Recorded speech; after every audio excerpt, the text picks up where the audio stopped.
Bom, hoje nós vamos continuar. Os irmãos devem lembrar que domingo passado nós lemos o capítulo todo, e eu falei que o capítulo está dividido em duas partes, os versos de 1 a 11, depois de 12 a 22.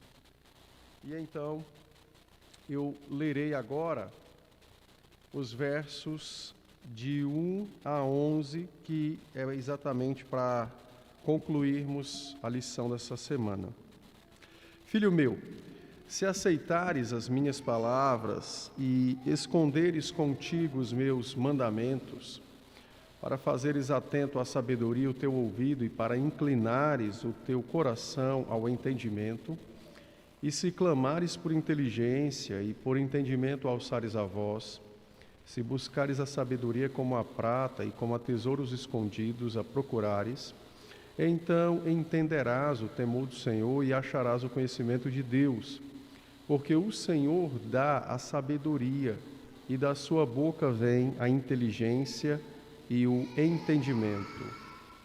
Ele reserva a verdadeira sabedoria para os retos, é escudo para os que caminham na sinceridade. Guarda as veredas do juízo e conserva o caminho dos seus santos. Então entenderás justiça, juízo e equidade, todas as boas veredas, porquanto a sabedoria entrará no teu coração e o conhecimento será agradável à tua alma. O bom siso te guardará e a inteligência te conservará. Bom, nós já vimos que esse capítulo trata sobre o convite que a sabedoria faz para que as pessoas atendam a sua voz, atendam o seu chamado, né? Já vimos que sabedoria em Provérbios é a pessoa de Cristo, então nós temos aqui um convite da parte do Senhor para que as pessoas o ouçam e o atendam, né? Mais ou menos como nos evangelhos, quando o Senhor então também advertia os homens para que não recusasse a sua palavra. Vimos que esse capítulo está dividido em duas partes, os versos de 1 a 11, depois os versos de 12 a 22. E então, nós já estudamos os versos de 1 a 4, que se constituem exatamente nesse atendendo à voz da sabedoria e como isso impacta, não é, o caráter, a alma, como isso de fato promove a mudança interior no coração. Os versos de 5 em diante, eles vão tratar agora sobre mais ou menos como se fossem resultados da sabedoria no coração. Quais são os resultados de possuirmos a sabedoria no nosso coração? Então, os versos 5 e 6 vão falar sobre isso. Quando ele diz, então entenderás o temor do Senhor, acharás o conhecimento, porque o Senhor dá sabedoria e da sua boca vem a inteligência. Então, o verso 5, basicamente, ele inicia aquilo que é chamado de ciclo da reciprocidade, tá? Então, esse é mais ou menos o que está aqui, é o ciclo da reciprocidade. Ou seja, o resultado imediato de se ter sabedoria no coração é exatamente conhecer o Senhor, já que o conhecimento do Senhor é o que promove sabedoria, tá? Então, Salomão está estimulando o seu filho a atender à voz do Senhor, exatamente apresentando a ele os frutos que ele colherá, os frutos dos quais ele se beneficiará. Então, é como se fosse uma forma de estímulo, né, de incentivo para que ele de fato atendesse, desejasse e quisesse então a sabedoria, tá? Salomão diz que uma vez que a pessoa recepciona, não é, a sabedoria, ou uma vez que a pessoa possui a sabedoria, então ele vai adquirir o conhecimento de Deus, e um desses frutos é o temor do Senhor, a aquisição do temor do Senhor, adquirir o temor do Senhor. Isso está colocado aqui no verso 5 como entenderás o temor do Senhor. Então, é a ideia de possuir, é a ideia de adquirir. Então, eu tenho sabedoria, isso é sinal de que eu conheço o Senhor. Qual é o resultado disso na vida prática? Eu passo a temer a Deus. Tá? Notem que na parte B do verso 5, quando ele fala, e acharás o conhecimento de Deus, a ideia que nós temos aqui é uma ideia de que tudo isso é como se fosse um quadro acerca de um relacionamento íntimo e pessoal que a pessoa tem com Deus, por meio da sua fé, logicamente, da pessoa de Cristo, e esse relacionamento ele é visível, né, palpável, por meio da obediência que essa pessoa tem para com a palavra do Senhor, tá? Então, você ouve a sabedoria, então você recebe conhecimento, que é o Senhor, relacionamento com o Senhor. O fruto disso é o temor do Senhor. Esse temor é praticado no nosso dia a dia, por meio exatamente da obediência que teremos à palavra do Senhor, como exercício de nossa fé e nosso amor para com o Senhor. Ok? Deu para entender? Então, vejam que você tem coisas que são não são tangíveis, não se pode tocar, mas uma vez que estas coisas habitam o nosso coração, elas se tornarão tangíveis, elas se tornarão palpáveis, porque isso é vivenciado no dia a dia, tá? Isso é praticado no dia a dia, isso é colocado em ação no nosso dia a dia, ok? No verso 6, então, ele diz, porque o Senhor dá a sabedoria e da sua boca vem a inteligência e o entendimento. Então, o Senhor é a fonte de toda sabedoria, tá? E Ele concede sabedoria àqueles que lhe o pedem e àqueles que creem nele e na sua palavra. O livro de Jó, no capítulo 28, a partir do verso 12, nós não vamos ler todo esse texto, mas se vocês observarem, de 12 a 28, então Jó vai questionar a questão da sabedoria. Então ele vai dizer assim, né? Mas onde se achará a sabedoria e onde está o lugar do entendimento? Aí ele começa a perceber que isso não está com os homens. Então ele diz assim, o homem não conhece o valor dela, nem se acha ela na terra dos viventes. Aí ele passa um pouco mais, e então no verso 22, ele passa a dizer, a descrever que essa sabedoria está no Senhor, não é? Porque ele começa a dizer o seguinte, Deus lhe entende o caminho. Ele descreveu várias coisas aqui, a criação do vento, os trovões, o relâmpago, o caminho das águas, tudo isso está aí do verso 14 até o verso 22. O abismo, que é uma referência à morte, então Deus também conhece e tal. Então no verso 23 ele diz assim, Deus lhe entende o caminho e Ele é quem sabe o seu lugar. Porque Ele prescruta até as extremidades da terra, vê tudo quanto há debaixo dos céus. Quando regulou o peso dos ventos e fixou a medida das águas, quando determinou leis para a chuva, caminho para o relâmpago, dos trovões. Então viu Ele a sabedoria e a manifestou, estabeleceu-a e também a esquadrinhou. E disse ao homem, eis que o temor do Senhor é a sabedoria e o apartar-se do mal, o entendimento. Então notem que quando Jó questiona sobre sabedoria, ele não olha para conhecimento acumulado, como nós já vimos, mas ele olha para discernimento, discernir, julgar, compreender.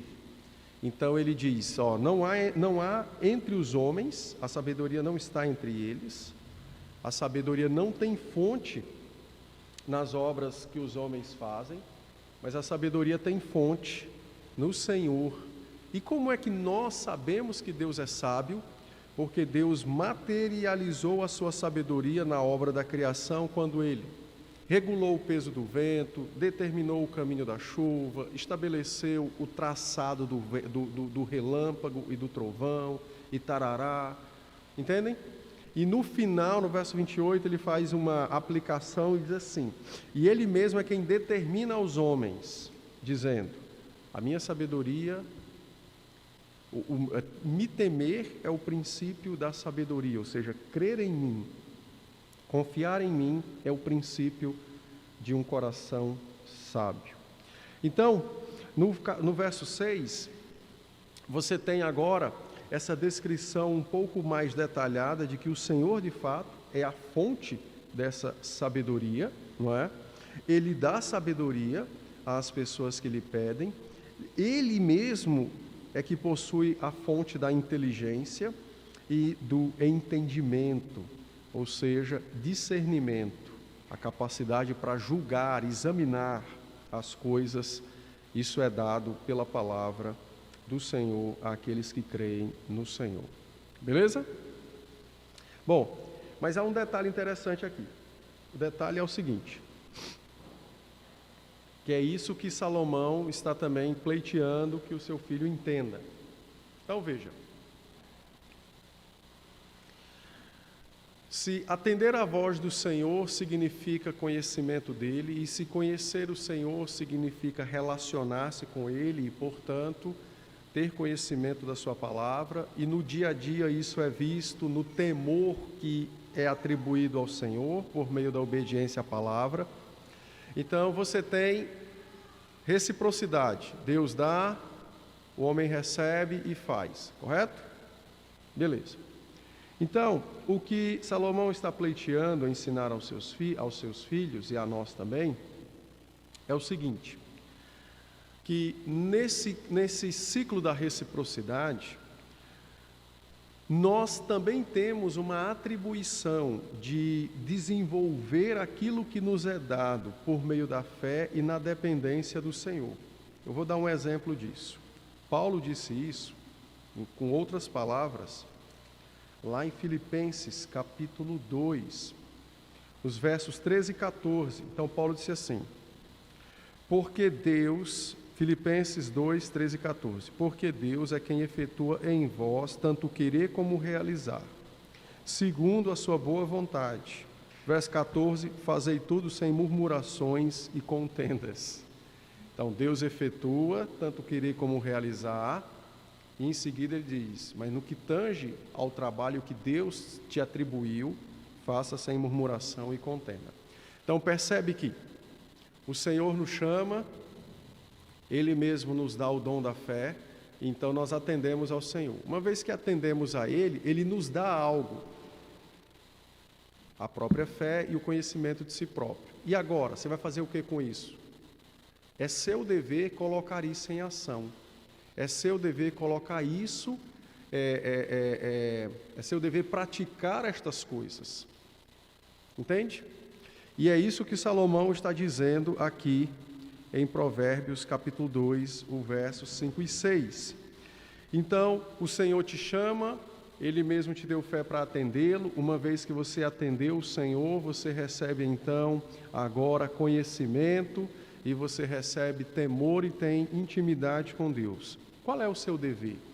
O seu dever agora, como ele bem disse no verso 6, é colocar em ação a inteligência e o entendimento.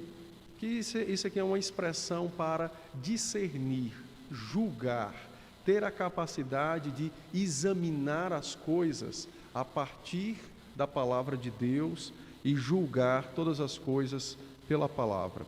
Então é seu dever agora desenvolver aquilo que te foi dado. Deu para entender? Deu para entender, não é? Então, a fé nos é dada, e uma vez que ela nos é entregue, também nos é atribuído a responsabilidade de desenvolver a fé. É isso que caracteriza quando um crente é sábio. É quando ele sabe o que fazer com aquilo que já lhe foi dado da parte de Deus. Deu para entender? Então, quando é que eu sei que um crente é sábio? Quando ele sabe usar, desenvolver e glorificar a Deus com aquilo que já lhe foi dado. E notem que isso está presente em todas as áreas da vida. Então, por exemplo, você casa. Então, marido e mulher recebem um ao outro, ou seja, lhe é dado algo, uma aliança. E agora você vai fazer o quê? É no executar a vida de casado que se demonstra que está preparado ou não, que é sábio ou não. Os filhos não são dados. Agora é mediante a criação dessa criança que eu demonstro se tenho sabedoria ou não, se estava preparado ou não. Entende? Então, esse é o modo, é o modo de se operar, né, que Deus estabeleceu. Tudo vem dele, é dado gratuitamente a nós, por meio da pessoa de seu Filho, e assim como nos é dado, também nos é atribuído um dever. Qual é o dever? O da execução, o de colocar em prática, o de desenvolver e de glorificar o Senhor com aquilo que nos é dado. Ok? Então, quando a Escritura fala, ainda no verso 5, então você vai entender o temor do Senhor, veja que aqui ele não está falando de um mero sentimento de ter medo de Deus. Ele está falando de uma vida sábia, que discerne as coisas mediante a palavra e que escolhe aquilo que está lá no seu dia a dia, ou toma suas decisões mediante a palavra. Por quê? Porque ele não quer desagradar o seu Deus, ele quer glorificar o seu Deus. Então isso é visto como temer o Senhor. Em outras palavras. Tá? Deu para entender, né? Muito bem. Avancemos aqui. Nos versos 7 e 8, então ele diz que ele reserva a verdadeira sabedoria para os retos, é escudo para os que caminham na sinceridade. Aqui é necessário explicar, porque às vezes há uma certa confusão na leitura, principalmente do Antigo Testamento, os Salmos. Às vezes as pessoas confundem, por exemplo, que a verdadeira sabedoria é para os retos. Então você vai ser sábio quando você for reto. Não, é o contrário. Você só será reto quando for sábio. Então, o que ele está mostrando, o que ele está falando nos versos 7 e 8, é ampliando o resultado daquilo que já foi falado nos versos 5 e 6. Então, o que ele está dizendo é, uma vez que você executa a fé, ou seja, coloca em ação a sua fé, desenvolve a sua fé, o que é que vai acontecer com você? Você vai crescer na fé, você vai aumentar na fé, ou seja, você vai expandir cada vez mais a sua fé, que é exatamente o seu relacionamento com Deus, materializado no seu dia a dia, nas escolhas e etc. Entende?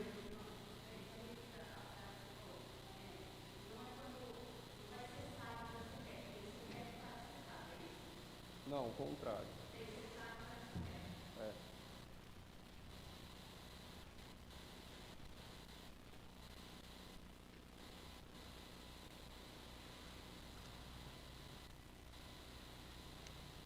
É o que eu estou explicando. Veja, quando a grande maioria das pessoas, quando leem o Antigo Testamento, que encontram textos como esse, eles se apegam às obras e acham que os homens são retos, são justos, são bons, e por isso Deus vai lhe dar mais. Não. É o oposto. Sem Cristo não tem nada disso. Então, primeiro você recebe, que foi o que eu disse antes, coloca em prática, e qual é o resultado? Você vai crescer cada vez mais. Por isso que ele diz que a sabedoria está reservada para os retos. O verbo reservar aqui faz, na verdade, uma correspondência entre essa atividade recíproca, que eu já disse nos versos 5 e 6, entre Deus e o seu povo. Então, lembra do seguinte, tenta pensar assim, como eu já expliquei antes. Então, a sabedoria convida as pessoas. Esse é o anúncio do Evangelho, né? Eu já expliquei que sabedoria em Provérbios é Cristo. Então, você tem o anúncio do Evangelho. Para você atender o anúncio do Evangelho, Deus te dá fé. Então, você atende o anúncio do Evangelho. Então, Deus te dá o Evangelho, te dá a sabedoria que clama e te dá a fé para crer nele. Ok.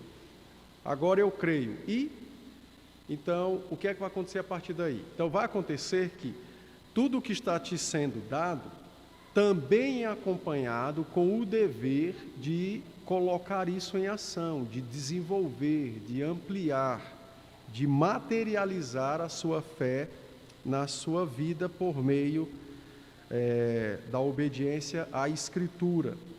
Por isso que o verso 5 diz: entenderás o temor, acha conhecimento. No 6, Deus dá sabedoria e da boca vem inteligência. Entende a reciprocidade? Então, o resultado dessa reciprocidade é que nós temos o dever de desenvolver aquilo que nos é dado.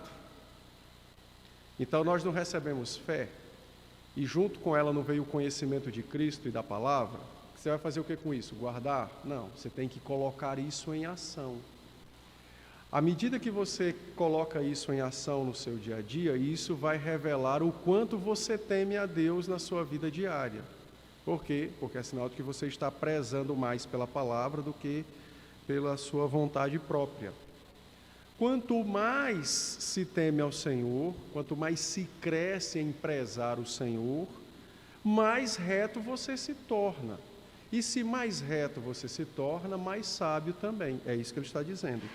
Então, reservar aqui, não é que Deus está aqui igual com o computador, aí olha, procura, ali ó, uma pessoa reta, eu vou dar para ela. Não. É o contrário. É o contrário. Entende?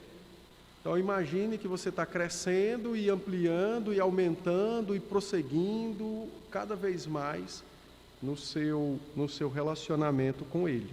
Então, isso é dito desta forma, que a sabedoria é reservada para estes. Entendeu? Entenderam?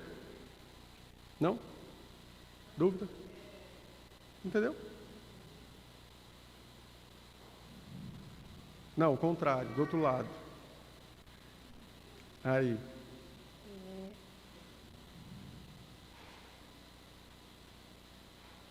Então. Tá funcionando agora? Não, tá funcionando. Fala isso, senão a galera corta o pescoço. Não tá.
Entendi. Alô. Tá. Alô. 1, Ó, 2, a 3. gente tem sempre que fazer uma leitura bíblica entendendo que em toda leitura, em toda a Bíblia vai sempre apontar para duas direções: o passado e o futuro. Então, o passado, o que Deus já fez, quem nós éramos, qual era o nosso estado. E o futuro, o que nós seremos, e a volta de Cristo, e etc. Então, toda leitura bíblica precisa fazer essas duas direções, senão vai ter dificuldade. Então, veja,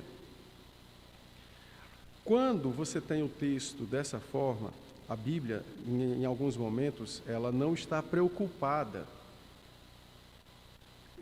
em explicar certos detalhes, porque pressupõe-se que pressupõe-se não, né? Deixa eu melhorar. A Bíblia não está preocupada em explicar certos detalhes, porque ela foi escrita para o povo da aliança. Então, pressupõe-se que o povo da aliança já possui o Senhor como seu Deus. Então, se o povo já possui o Senhor como seu Deus, que é nesse caso de Provérbios, que Salomão está falando para os seus filhos, que eram filhos da aliança, pertenciam à igreja, então ele escreve exatamente para estimular esse filho a crescer cada vez mais no relacionamento dele com o Senhor, resistindo às tentações próprias da mocidade. Então ele não vai parar para dizer, olha, mas você não pode ter retidão sem fé. Não, isso aí quem vai fazer são outros escritores, mais adiante. Mas em linhas gerais, a Bíblia não parte do pressuposto, do ponto de que ela está escrevendo para um incrédulo. Não, ela sempre parte do ponto de que ela escreve para os que creem. Então, se você é um que já crê, então é sinal de que você já tem o Senhor. Só que a questão é, mesmo crendo e tendo o Senhor, qual é a qualidade da sua vida? Você pode ser um insábio mesmo sendo um crente. Por quê? Porque sendo um insábio mesmo sendo crente, isso é um sinal de que você tem pouco temor do Senhor, pouco relacionamento com o Senhor, pouco conhecimento do Senhor. Os profetas já falaram, meu povo peca porque não conhece. Entendeu? Dá para entender? Então, no caso, basicamente, Provérbios. Então, Provérbios é escrito para instigar esses que já têm o Senhor a crescer no seu relacionamento com Deus, tornando-se cada vez mais sábio. Então, e aí nós já vimos isso. Então, a sabedoria é um tesouro valiosíssimo. O que é que você faz? Você trabalha até morrer para conquistar o tesouro. Em outras palavras, é isso que ele está dizendo aqui. Você deseja o Senhor, você deseja ser sábio, não é? À luz da palavra de Deus. Então esse é o seu desejo, esse é o seu maior objetivo na vida. E para isso você tem que fazer faculdade, mestrado, doutorado e pós-doutorado e depois vários cursos de atualização. Tá bom? Tá. O que é que você vai fazer? Você vai fazer isso. Entende? Então essa é a lógica de Provérbios. Então é uma lógica de sempre crescendo. É por isso que em alguns momentos ele descreve de forma até muito nítida o oposto disso. O oposto de alguém que não crê, o oposto de alguém que não tem fé, o oposto de alguém que não tem o Senhor e tal. Então ele não ignora que dentro da igreja, no caso dentro de Israel, havia também descrentes. E aí ele faz esse contraste. Mas ele está escrevendo para pessoas que a princípio tinham algum conhecimento de Deus e que demonstravam, pelo menos aparente, fé. Por isso que ele está chamando, ensinando, apelando para que este olhe para Deus como sendo de fato o seu tesouro tão almejado nesta vida. Entendeu? Mais ou menos assim, ó. No Salmo 25, verso 14, diz assim, eu vou citar esse texto porque eu já ouvi muitas asneiras na vida, né? Não pregações, asneiras, na rua. Acho engraçado que o pessoal não tem o Senhor, não teme o Senhor e ainda acha que Deus vai dar alguma coisa. Então, no verso 14 do Salmo 25, diz assim, ó, a intimidade do Senhor é para os que o temem, aos quais ele dará a conhecer a sua aliança. Então, se a pessoa ler e entender que a intimidade do Senhor é para aqueles que o temem, no sentido de que, porque eu temo é que eu terei intimidade com Deus e vou conhecer a sua aliança, ele está partindo de que ponto? De si próprio. Entendeu? Então, o que eu vou receber é meio que recompensa pela boa obra que eu já tenho. Eu sou bom, eu temo o Senhor, por isso que eu creio que Ele vai me dar intimidade. Só que o texto está dizendo o contrário. Se você ler todo o Salmo, você vai ver que é o contrário. O que Davi está dizendo, que é um salmo, inclusive, que estimula a questão da piedade, do relacionamento com o Senhor em meio às lutas, é que aqueles que temem o Senhor, estes que creem no Senhor, ainda que sofram nesta terra, eles são sempre os bem-aventurados, porque eles possuem intimidade com Deus e conhecem o Senhor e a sua palavra. Tá? Deu para entender, né? Deu para entender, Gatinha? Ficou claro? Ficou claro?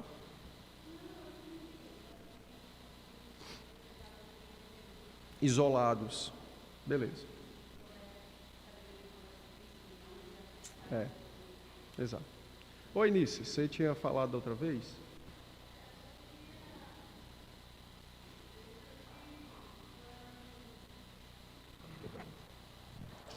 Quando a gente lê a palavra, a gente sabe, a gente passa a saber o que é reto ou não, né? Porque tem momentos que a gente faz uma coisa, né? Por sabedoria popular ou alguma coisa, e um dia a gente se depara com a palavra que diz que não, né? É o contrário. Então, é isso que nos torna mais retos dia a dia. Sim, à medida que se coloca em ação aquilo que se aprende da palavra. É isso mesmo. Muito bem. Mais alguma coisa? Não? Deixa eu dar uma adiantada, que nosso tempo já está quase se esgotando. Então, Salomão está instigando, estimulando o seu filho a guardar e estimar a sabedoria, para conhecer a piedade e a ética bíblica. Não é? Assim também Deus guardará o filho como um tesouro oculto. Essa é a ideia, né? No verso 8 ele diz: guarda as veredas do juízo e conserva o caminho dos santos. Ele fala do Senhor, do Senhor guardando o filho como um tesouro oculto. Então, continua na reciprocidade. À medida que eu coloco em prática a palavra, guardando-a no coração e a praticando, então, por outro lado, nós temos uma promessa divina de que o Senhor também nos protegerá e também nos guardará, tá? Então, você tem essa reciprocidade aí sendo apresentada a nós aqui, tá bom? A expressão guardar e observar, ainda no verso 8, traz a segurança ao filho que, enquanto ele caminhar pelo caminho da vida, da sabedoria, Deus lhe será por escudo, proteção, o seu caminho será sempre alvo dos cuidados divinos. Então, enquanto ele caminhar por esse caminho, ele colherá, então, esse cuidado da parte do Senhor, tá? Então, a ideia continua a mesma.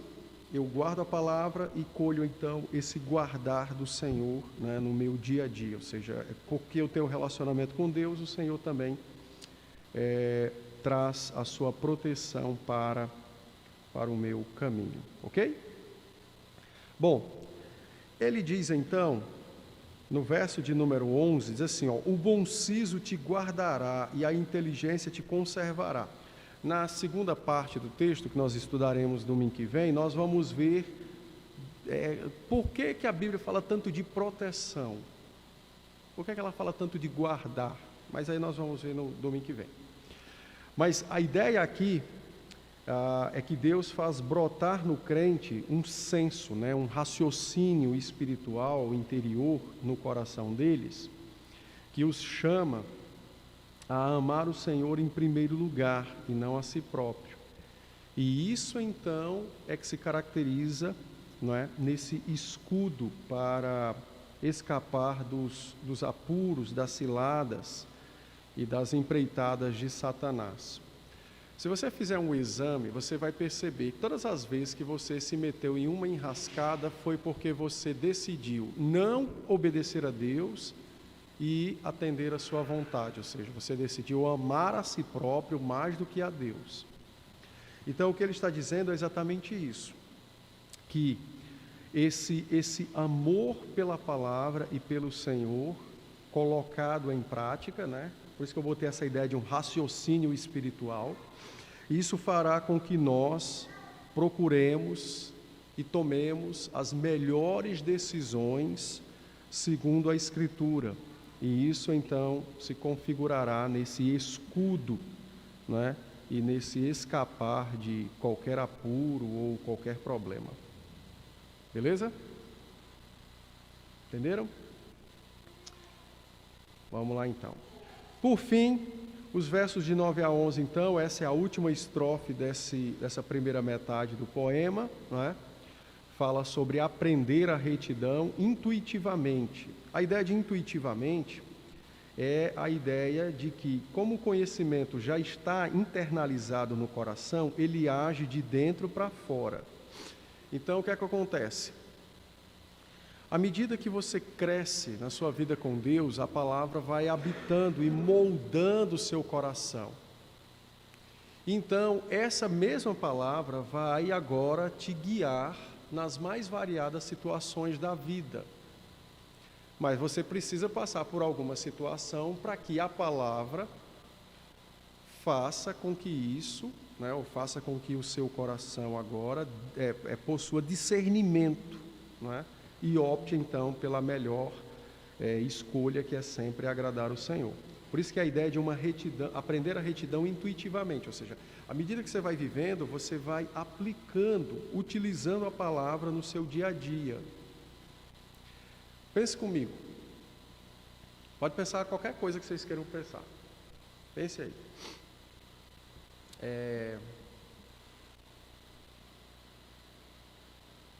Pensaram? Não pensaram, senão alguém tinha falado alguma coisa. Mas imagine o que você quiser. Eu vou dar um tema bem polêmico, para a gente pensar, para ver se a Bíblia trata disso ou não. Porque ainda que ela não trate explicitamente, mas há algum princípio revelado sobre aquilo. Pastor, será que não é pecado dos homens quererem habitar Marte?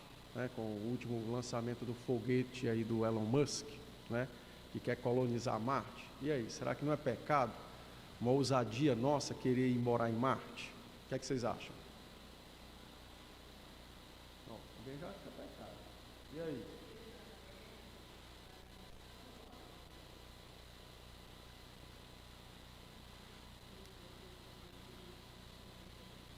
Tá. Não, nisso você acha que é pecado.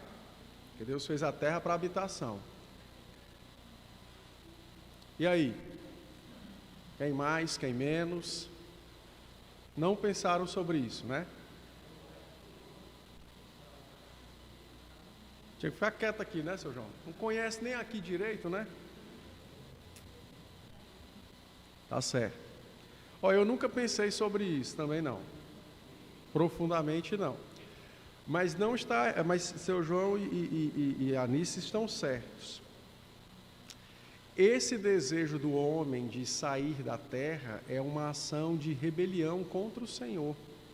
Porque, segundo a Escritura, o único lugar que tem condições para que haja vida é o planeta. Mas não somente isso. Deus colocou a vida aqui. Se Ele quisesse, Ele tinha colocado em outro lugar também. Mas a Bíblia não prescreve vida em outro lugar. Por quê? Porque aí nós vamos entrar num outro assunto que é mais filosófico do que teológico, que é o seguinte: o que é a vida? Também é teológico, né?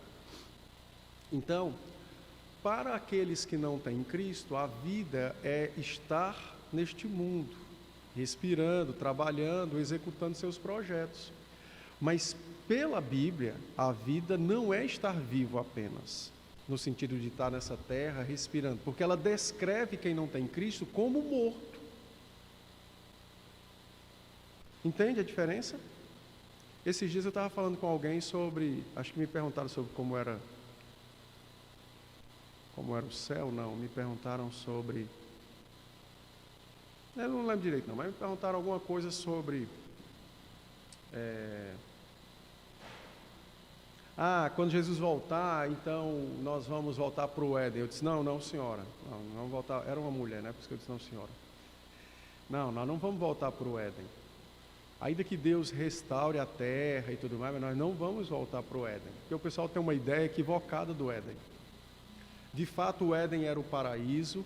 De fato, Adão e Eva foram criados santos, justos e perfeitos. Mas eles não possuíam vida eterna, ainda que não tivesse a existência de morte. Por quê?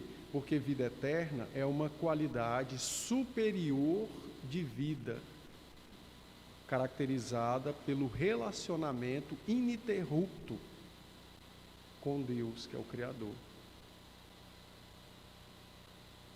E eles não tinham ainda este relacionamento ininterrupto, é tanto que caíram e interrompeu. Então,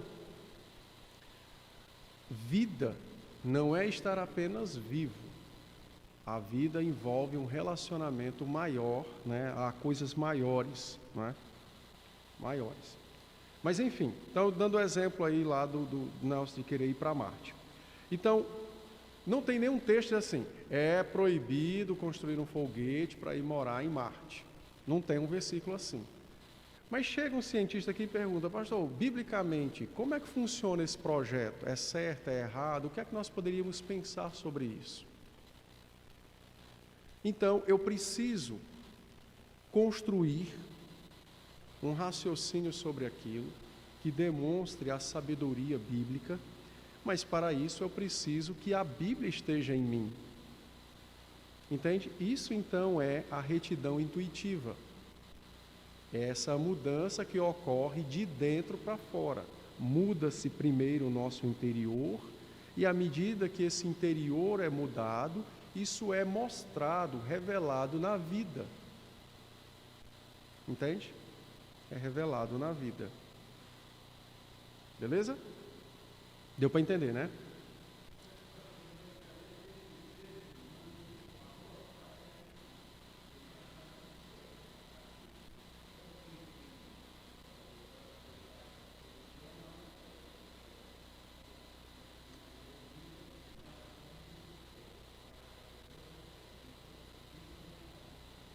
Dos indivíduos, né? Eu não duvido não, seu João.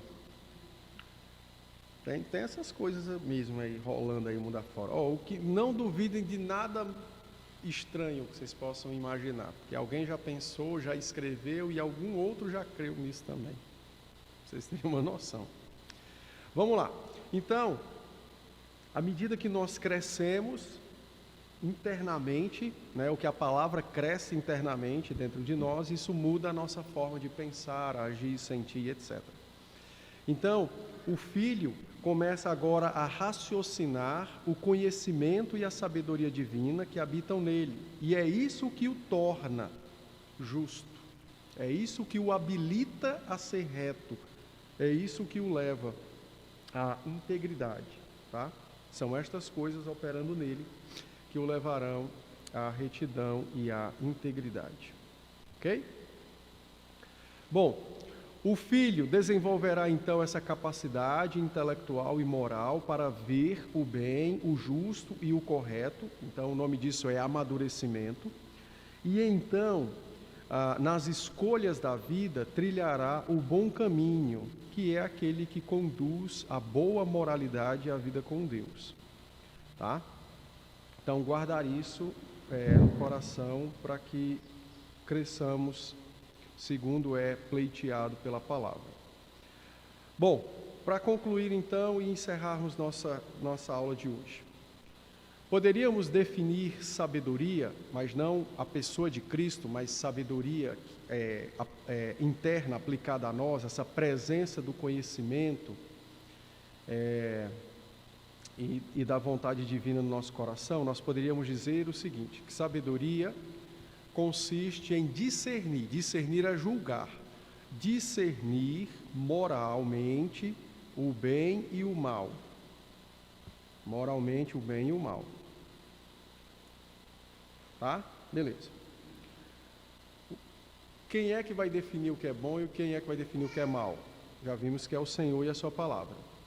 Então, sabedoria pode ser definida como o discernimento moral do bem e do mal. É a habilidade de ver a vida pela perspectiva bíblica ou pela perspectiva de Deus e então agir de acordo com ela. Isso é sabedoria. Então você olha a vida pela ótica divina.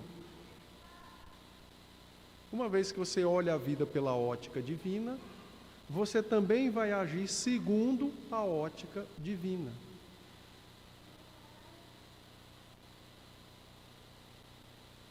Deu para entender? Ou ficou difícil? Tá difícil? Tá. Você tem óculos, não tem? Tire os seus óculos. Muito bem. Me enxerga bem? Não me enxerga bem? Agora coloque os óculos. Me enxerga bem? Pronto. A Bíblia deve ser os seus óculos. Ela deve ser os nossos óculos, para que nós enxerguemos a vida como realmente ela é. Aí sim, uma vez enxergando a vida como realmente ela é, pela Bíblia, nós nós devemos agir, porque eu sei que mesmo você usando óculos, às vezes você pode se recusar a fazer alguma coisa, mesmo vendo que não está certo. Mas é nosso dever, então, agir de acordo com ela, de acordo com a Bíblia que está nos dando a visão ampliada da vida. Entendeu? Então, isso é sabedoria. Isso é sabedoria. Eu vou dar um exemplo disso aí, mas de uma outra... vou dar um outro exemplo. Teve uma vez, num grupo aí de pastores, alguém colocaram lá uma questão que era assim, né? Uma pessoa que não podia ter filhos, mas que queria fazer barriga solidária. Antigamente era de aluguel, agora é solidária.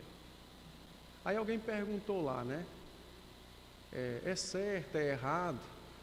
Aí alguns colegas responderam, né? Dizendo, olha, tem que examinar a motivação desse casal, ver se eles não estão sendo tipo idólatra da ideia de ter um filho, não sei o que mais lá, que é verdade, né? Não, a pergunta era, qual mandamento eles estão quebrando? Aí alguém falou sobre o 10º, né? Cobiçando casais com filhos. Outro comentou lá sobre... Foi o 10º, quem mais? Teve um outro. Não é? E eu sustentei a ideia de que eles estavam quebrando o 7º mandamento. Não adulterarás. Por quê? Porque é isso que eu quero mostrar para vocês, enxergar a vida pela perspectiva bíblica. Se eu olho apenas para o evento do casal querer ter um filho e a mulher lá, a outra mulher que vai ceder a barriga, então se eu olho apenas isso, eu não vou achar nenhuma relação com a Bíblia. Aí eu só posso julgar se é moral, se é imoral, ético ou não ético. Só que o assunto principal desse exemplo não é se alguém pode ou não pode ter filho, e nem se alguém que não pode ter filho, mas quer ter um filho e está usando um instrumento chamado barriga solidária. O assunto principal não é esse, isso aí é só o mecanismo. É igual quem vai fazer uma macarronada. Ele tem que usar um instrumento chamado macarrão, é o elemento. Mas o que é principal não é aquilo. Qual é o assunto principal desse exemplo? É a geração da vida. Perdão. Já estou treinando para quando eu ficar mais velho, para espirrar mais alto e incomodar todo mundo. Meu sonho. Epa! Todo mundo fugir. Na praça, até os pombos vão embora. O assunto principal desse exemplo que eu dei é a geração da vida. E aí, por que eu disse que eles estavam quebrando o sétimo mandamento? Porque Deus confinou a geração da vida ao matrimônio. Não há na Escritura permissão para se gerar vida fora do matrimônio. Não há.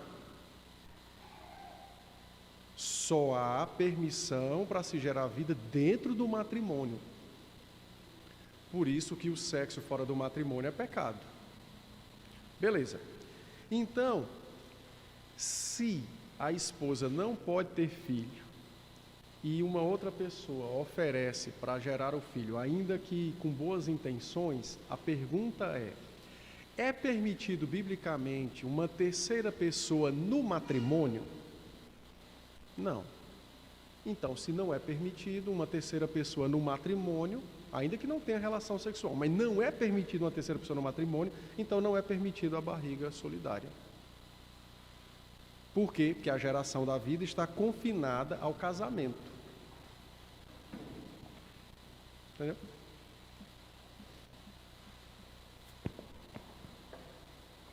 Pastor, na faculdade, na época que eu estava na faculdade, né, nós vimos sobre essa questão da barriga do aluguel, que na época estava bem em 2009 a 2021, ali, 2020. Estava em alta, né? Estava em alta. E a jurisprudência estava regulamentando como que poderia. E aí os casos que estavam vindo é quando gerava o filho, aí nascia e a mãe não queria dar. E aí o pai, né, que era do sêmen dele, que foi ali, ele teria que pagar pensão. Então, seria um filho fora do casamento. E eu lembro que eu era de outra igreja e eu trouxe isso porque foi um grupo de estudo e perguntando o que a Bíblia falava sobre isso, porque o tema da escola bíblica era a atualidade e a Bíblia, né? Eram temas da atualidade e a Bíblia. E eles disseram para mim que não era pecado.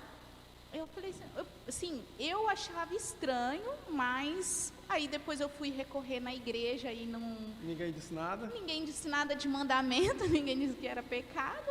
Então, porque assim, por isso que em todas as áreas, né, a gente ouve lá, aprende, mas chega na palavra de Deus, você precisa recorrer o entendimento, porque na época foi falado, não, isso é bom, porque é como se você estivesse adotando, e nananã. E eles, na verdade, aderiram à ideia que a jurisprudência, o judiciário, a atualidade estava dizendo, né? Então, esse é o perigo que nós corremos, e a igreja de um modo em geral, que é o que nós estamos tratando em Provérbios. As pessoas não conseguem enxergar a Bíblia a partir da perspectiva bíblica. Eles só conseguem enxergar, vamos supor, eu só consigo ver essa parede, é só isso. Então, a vida é construída assim, de pedaços de parede, pedaços de coisa. Eu não consigo enxergar a vida pela Bíblia. No caso da barriga de aluguel, tem um outro agravante, que é o seguinte: ainda que eles não cometam um adultério explícito, mas quebra o sétimo mandamento, porque a vida está confinada ao casamento. Em segundo lugar, para se configurar essa barriga solidária, então tem que ter lá o sêmen do homem com o da mulher, com a outra mulher lá, né? Para poder gerar um filho. Então, pense comigo. A Bíblia prescreve, e não dá para a gente ler um único texto ainda aqui, mas a Bíblia fala que há uma relação espiritual entre pais e filhos. Não é somente uma relação orgânica, uma relação espiritual entre pais e filhos. Então, a minha questão que eu levantei foi, primeiro, como é que vai ser a alma desse menino? Porque vai ter, de fato, esse pai com essa mulher que é estranha, mas esse menino entra dentro de casa e a relação espiritual desse menino agora é com outra mulher e com esse mesmo pai. Não sei se vocês estão entendendo. Não, né? Não, mas também não é. Isso é outra coisa. Enfim, quebra o sétimo mandamento porque a geração da vida está confinada ao matrimônio. Então não deve. Se um crente uma vez, Deus nunca me deu a possibilidade, mas se alguém viesse, eu iria aconselhar a não fazer. Ah, mas eu não quero adotar, eu quero ter um filho. Então, o que eu ia dizer, minha filha, ou meu filho, ou ambos, vocês precisam se submeter à vontade do Senhor. Se Ele privou vocês de terem filhos naturais, há um meio que a Bíblia ensina e recomenda, que é o da adoção. Ah, eu não quero porque não é romântico. Então fique sem. Fique sem. Não ande por esse caminho, porque esse caminho não é correto. Quem fez isso foi Agar e Sara. E olha o que é que deu. Gerou aí os ismaelitas aí. E dele Ismael descem de todos os árabes. Então quem ama, entenda. Já ia dizer o que não pode, vai. Tem uma diferença entre aspas, barriga de aluguel, o sêmen do homem, né, fecunda o óvulo da mulher, a qual terá a barriga de aluguel, e uma vez que ele aí também já entra em outra questão, que é a questão da inseminação, né, onde o óvulo é da mulher, do cara, o sêmen é da esposa, né, e o do esposo, porém a mulher por alguma impossibilidade não pode ter filhos. Daí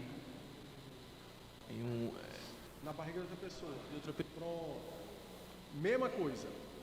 Sabe por quê? Esse ainda é mais complexo. Que é o seguinte.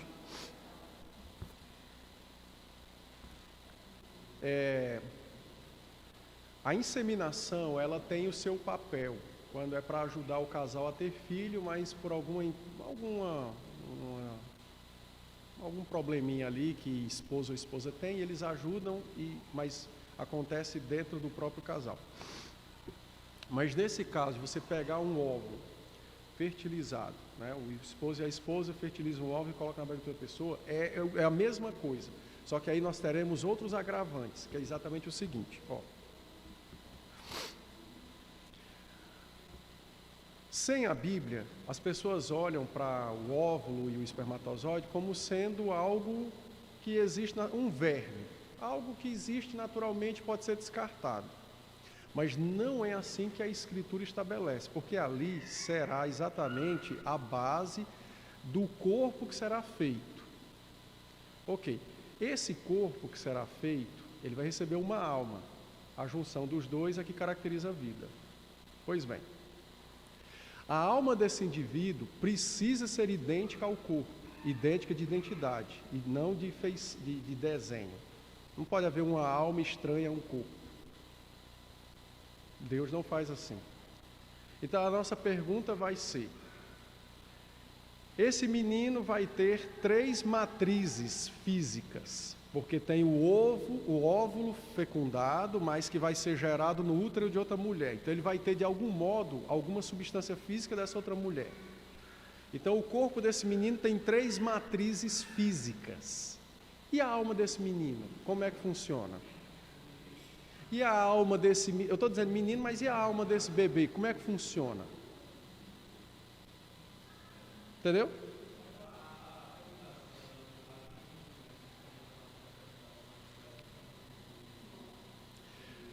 Exato. E nós cremos que a alma entra no exato instante da fecundação. Mas de algum modo esse óvulo vai ter e receber alguma coisa dessa nova mãe que não pertence a ele, à sua matriz inicial.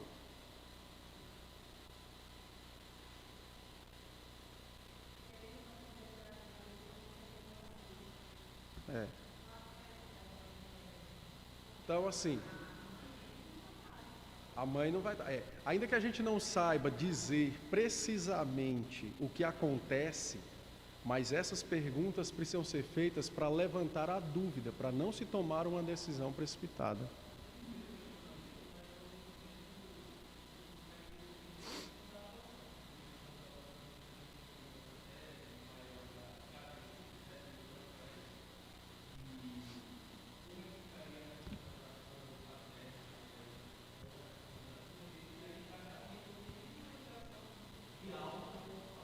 Então, no caso da adoção, funciona bem diferente. Primeiro, a Bíblia chancela a adoção. Em segundo lugar, quando você recebe uma pessoa nascida,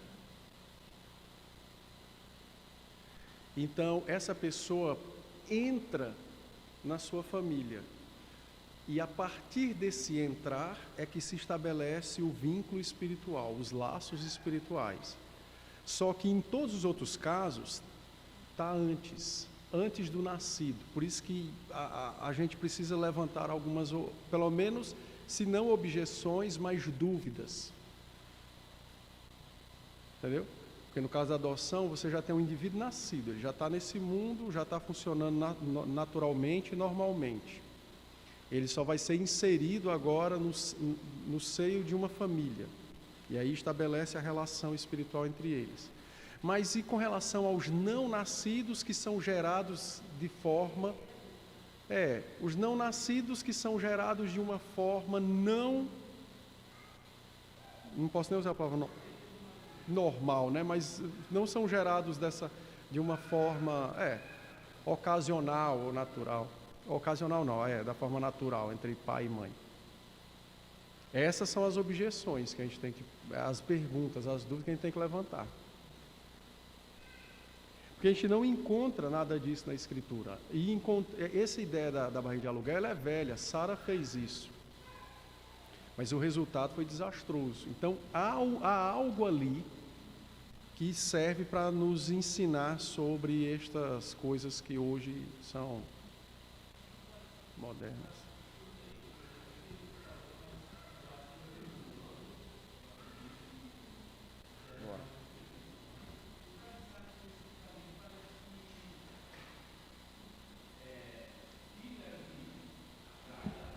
Era. Mas ela teve o filho nos seus braços, que é a mesma ideia da barriga de aluguel. Naquela época era ensinado e cria-se que uma mulher que não tivesse filhos, ela podia, ela escolhia uma serva, uma escrava, a escrava ficava grávida do marido e a mulher paria no colo dela, para dar a ideia de nascimento. Ela foi quem teve o filho.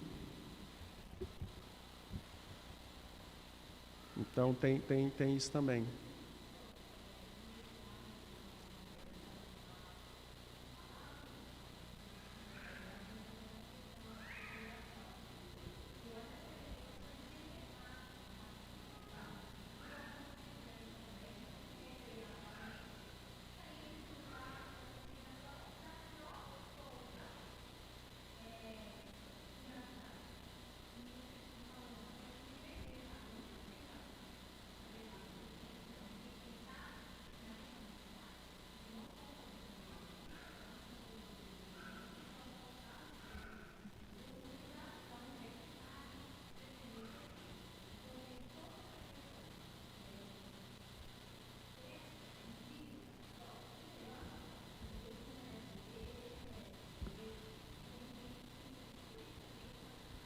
Sim.